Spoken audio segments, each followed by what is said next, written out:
I join in on this crowd, and everyone's swarming. As soon as, the breakdown hit, it just like something hit me. Sound just stopped.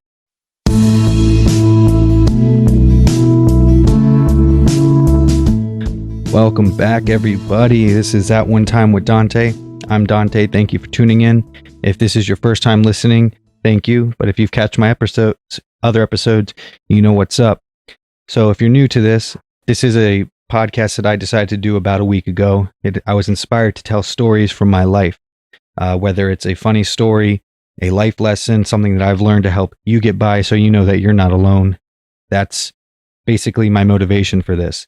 So I can share anything that I've learned to help you get through something that you might be going through, because I never was really shown how to get through the hard things in life. So I'm here to share my experiences with you. And if you didn't watch my other videos, those were mostly about like growth, very philosophical type of topics. But today is a topic that I've been wanting to do for many days now.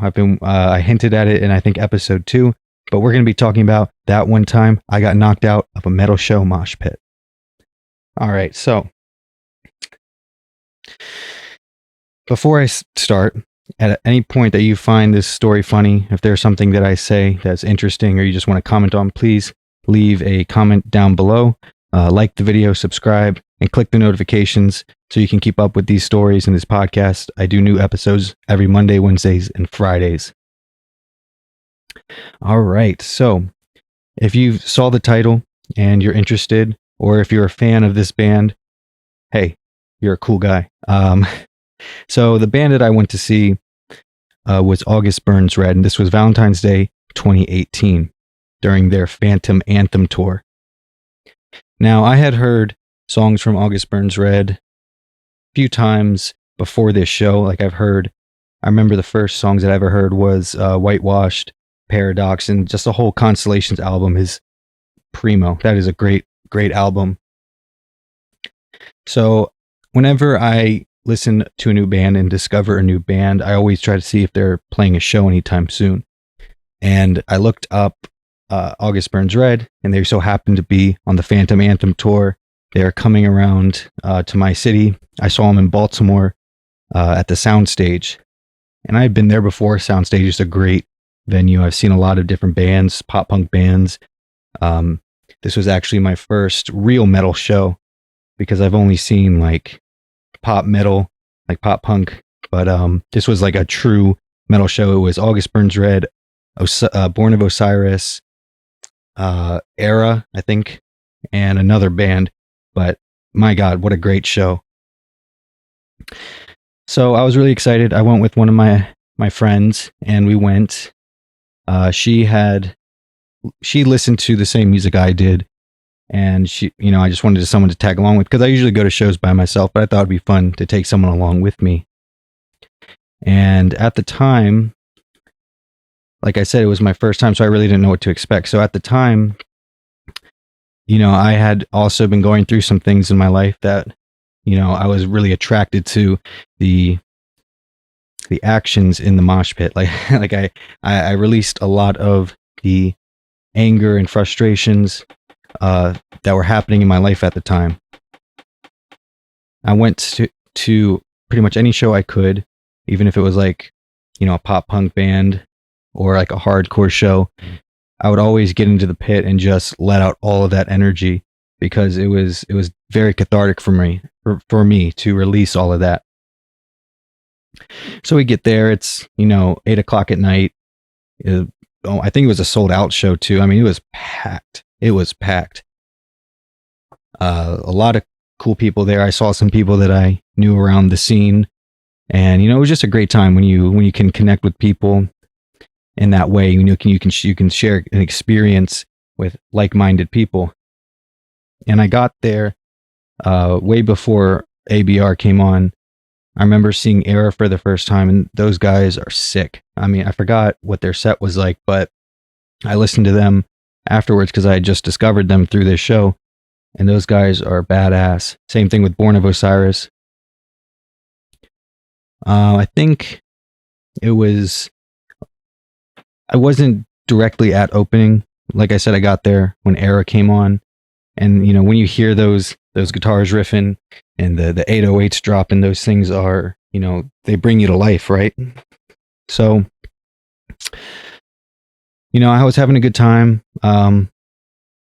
At the time, I was, I think, 19 as well, and I had just gotten my first tattoo. It was this one, and it was, I think, just a few days off of the needle. It was still healing. It was still red, and hadn't wasn't peeling yet, but it was all aquaphor up and lotioned up, and I was really worried and concerned about being in a crowd in the pit with the tattoo.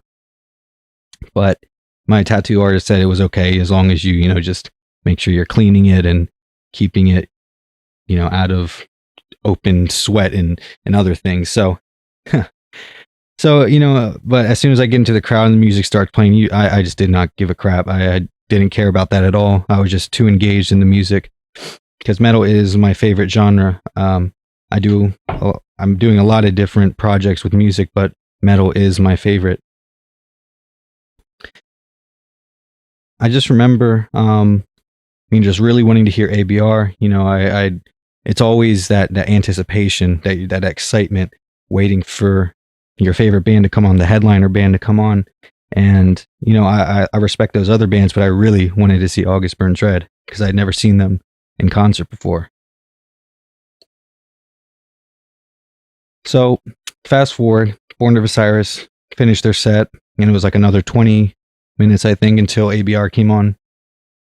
And I'm pumped. The lights go out, their intro music comes on, they come out, and Jake, the lead vocal, he comes out, he screams, Baltimore, and it's just like everyone's just yelling and screaming, and it is just, the energy is raw there. It is just so, it just fills the air. You can really feel it.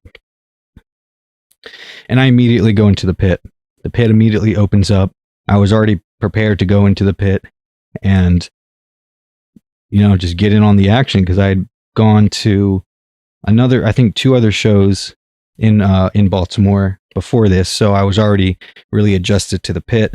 But this was my first metal pit. I had never been into a metal pit because I know what happens. People are swinging arms, flailing arms, and I knew that was the risk. So it's not like I was trying to say like, oh, I don't want that to happen to me. Of course I don't want it to happen to me, but I'm not going to shy away from it. I just wanted to be engulfed into the pit and everything that comes with it, because at the time, like I said, I was just going through some things with different people in my life, and that was the way that I found release and the cathartic release to express myself in that way. So it was, their sets riffing, they're doing great, song after song, with each new song, and every time there's like a breakdown or just like a really just heavy part, it's like anger washes over the pit, especially me, and it's like there's just that extra life that makes you just want to keep throwing your arms and running in the pit, and everyone feels it. And it was just such an experience. It was, like I said, it's like it's almost like you're in combat with other people, because while some people are throwing their arms around and causing havoc, wreaking havoc everywhere. When someone falls down, everyone, or the people around them, are picking them up. So people are falling or something happens, everyone's looking out for each other. I mean, that's ideally what you would like to happen. I know sometimes that doesn't really happen, but you do your best to look out for people around you. And this is all off of my memory. I'm trying to remember the details and everything. So all I can remember looking back was it was probably just before the midway point of their set. And I'd have to look back at their set list for that night, because they were still new to me. I didn't really know a whole bunch of their songs, so I couldn't tell you exactly what song it was or whatnot. So I'd have to go back and look at their set list to kind of give a rough estimate of when it happened. But I was someone, when I'm in the pit, I'm not really someone who is trying to like throw my arms and elbows and trying to hurt people and trying to do that. I'm more someone who just likes to just either run around like in the circle, that the train, or if people are bumping into each other. I never really felt like it was me to be throwing my arms. It just didn't feel comfortable. I was more of someone who likes to just knock into people, not trying to hurt them, but just, when that happens in the pit, that's what I usually like to do. And, there's moments when the pit would open up, there'd be a lot of space. It'd be like the whole floor. It's almost like a black hole in the middle of this venue floor. And that's what I love the most, because, everyone's, spread out. There's the border where people are, they like to look at the pit, but they don't really want to get involved. So everyone's looking at the pit. All the eyes are on the people in the pit. So when that happens, I like to run in and just do whatever happens, whatever the music makes me feel, I just express it in some way. And, that was fun. A lot of people were doing their two steps, their arm flailing, and there was a train going. It was really just a moment. I mean, you hear the music, but you're so focused on the pit that it's like the music really takes over your soul almost.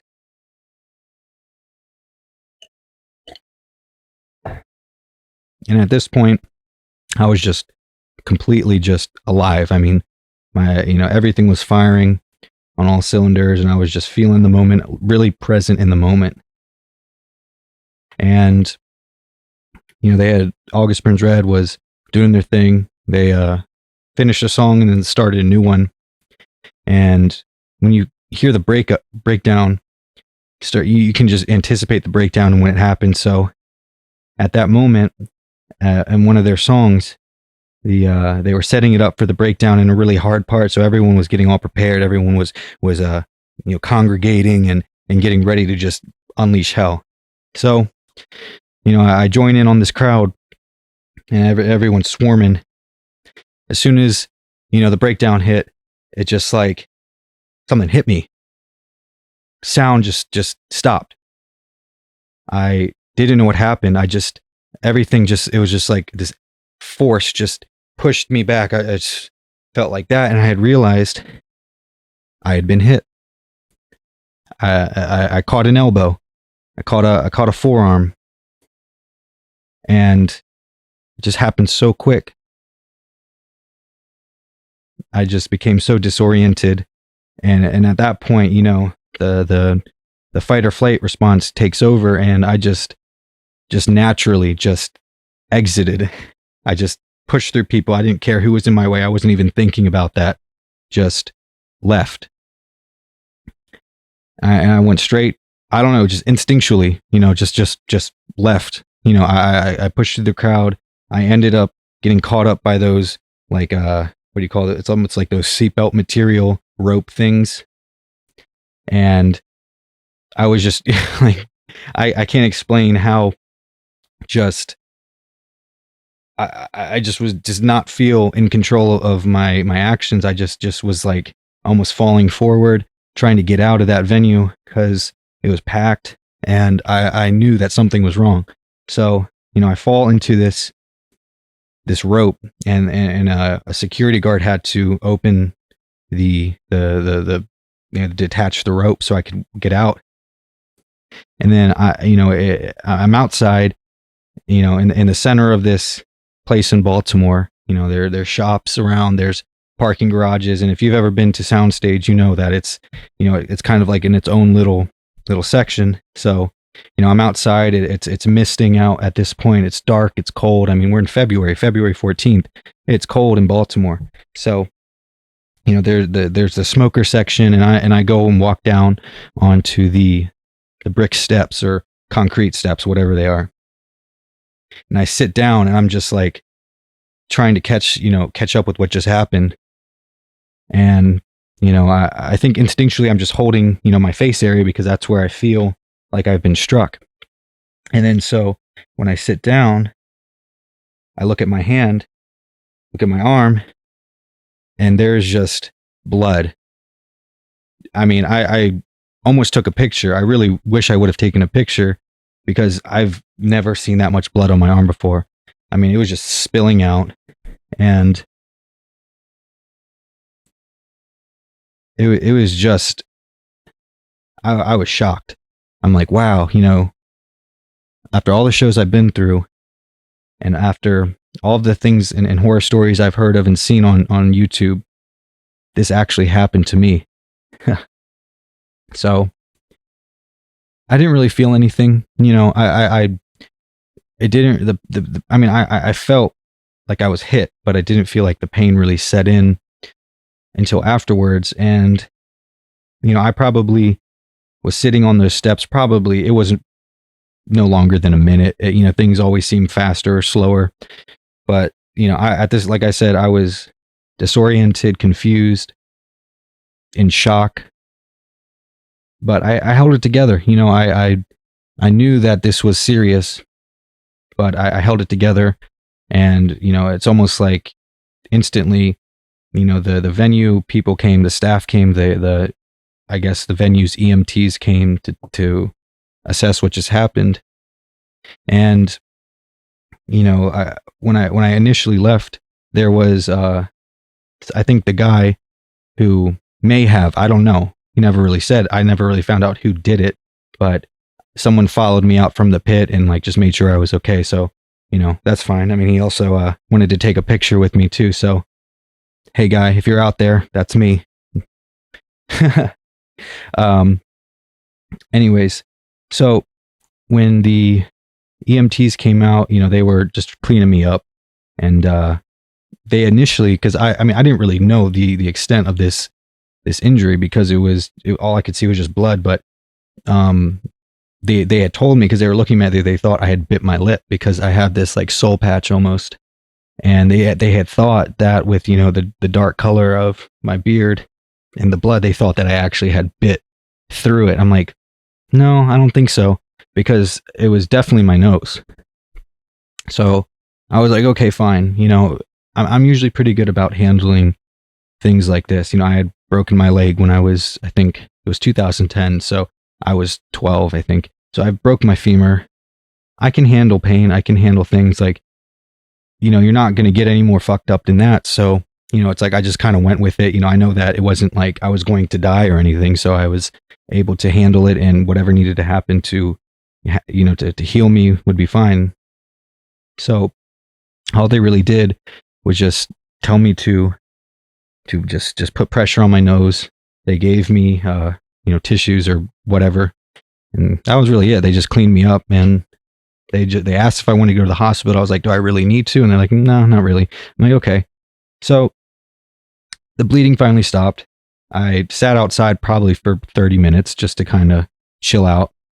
And, the show was still going on. I was pissed off that I was missing this show because, I could hear it from outside. You can hear, the music on soundstage from, down the street. And it's like, I was pissed because, I could hear all these breakdowns going on. I could hear all these riffs going on. I'm just, damn it, I want to be back in there. So, once I finally regained my sense of self, I went back in. I was holding, the tissues and the whatever they gave me at the time just up to my face. And then I learned my lesson. I can tell you that.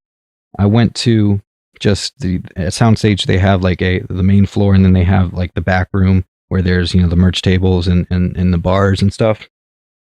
So I just went back there, observed the show from there, and then I actually went over to August Burns Red. I burped going on. Excuse me.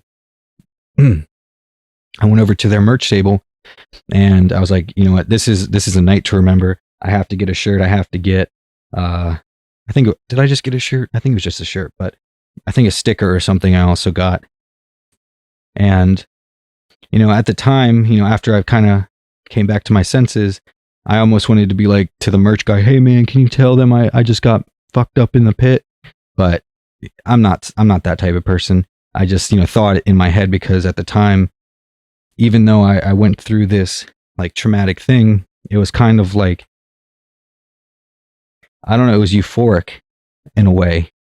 You know, after the trauma settled, I just became so, you know, elated almost. And at the time, my friend who I was with, I didn't know where she was. She didn't know where I was. I was trying to text her, say, hey, you know, I'm outside. I got hit in the pit. And we eventually met up again. And we stayed through the whole show. Probably left a song or two before just because, you know, traffic. And, you know, I'm just like, wow, this has been a crazy night. I was not expecting to have this happen. And we were leaving. And I go look into the car. You know, once we get back to my car, you know, I flip down the visor, look in the mirror. My nose is just swollen. Face is slightly bruised, and my nose is just looks like a clown's nose almost. Big, bright, and red. And yeah, it was crazy. So, you know, I get home. At the time, I was smoking weed, so I went outside, smoked a bowl when I got home, and just processed everything. I'm like, what just happened? So at that time, I almost got a little depressed in a weird way. It was like all of this rush of emotions just tanked, and I just got really down. I was like, wow, you know, you don't realize how fragile the human body can really be, and that's why it's important to not let anyone just, you know, to be that vulnerable where someone can, you know, harm you in that way, because you can really get knocked out. And I'm fortunate that I didn't lose consciousness or anything, but, you know, you can really get fucked up. So, you know, I processed that, and I was just thankful that nothing serious happened. I went to the hospital the next day just to see, you know, if anything was wrong.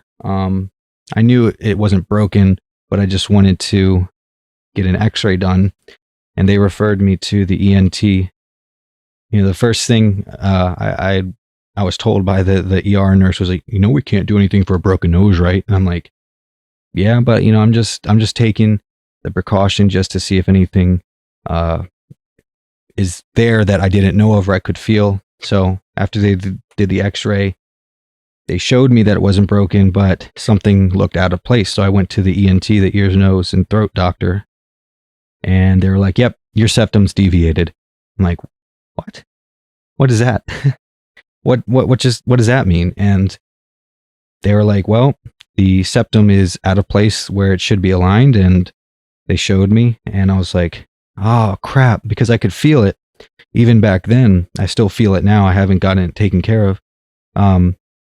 It just feels like something was it was just not aligned. And even breathing is a little hard out of that one nostril. I think it's this one. Because I noticed that when I breathe and I try to blow through my nose, air comes out stronger in one nostril than the other. And they said that, you know, you can get it done, you can get it fixed through surgery. And I was like, well, is it really going to affect me later on? Is it something that's going to, you know, be detrimental to my health? And they're like, yeah, not really. But looking back, I'm like, it's really freaking annoying having a deviated septum, because it just feels like your nose is not functioning properly. So maybe I'll get it fixed. But yeah, you know, that was the story of that one time I got knocked out of the pit at a metal show, and I'll never forget it. So if you enjoyed this video, please comment on your favorite part, subscribe, put on the notification bell so you can keep up with these episodes. I do these episodes every Monday, Wednesdays, and Fridays. I'm just starting out, so if you can share it, that would be great. I look forward to the next story. Have a great day, y'all. Be well.